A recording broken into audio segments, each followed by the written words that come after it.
Bu mahsulot bizga juda ham tez tugaydi, chunki bu poralarni kichraytirib beradi. Qora tochkalar, mamti, qora tochkalar nuqtalarni mamti, poralarni top-toza qilib beradigan. Xullas, bilmayman, hozir video qo'yaman, o'shandan keyin ko'rasizlarki, bu narsa juda ham zo'r. Qora tochkalarni, poralarni tozalab, poralarni kichraytirishga yordam beradigan narsa. Faqatgina buni kechqurun ishlatish kerak bo'ladi va obязательно buni ishlatgandan keyin to'g'ri uxlat ham qilish kerak bo'ladi. Faqatgina buni ishlatib cho'ni tochkalarni yo'qotaman deb, lekin to'g'ri uxlat 5 etapni uxlat qilmasangiz qizlarim bir tiyin. Chunki yuzlarga dog' tushib ketishi mumkin.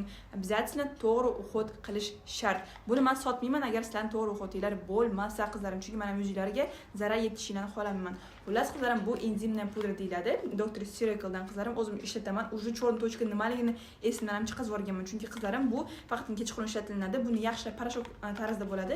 Mamtimizga surib olamiz.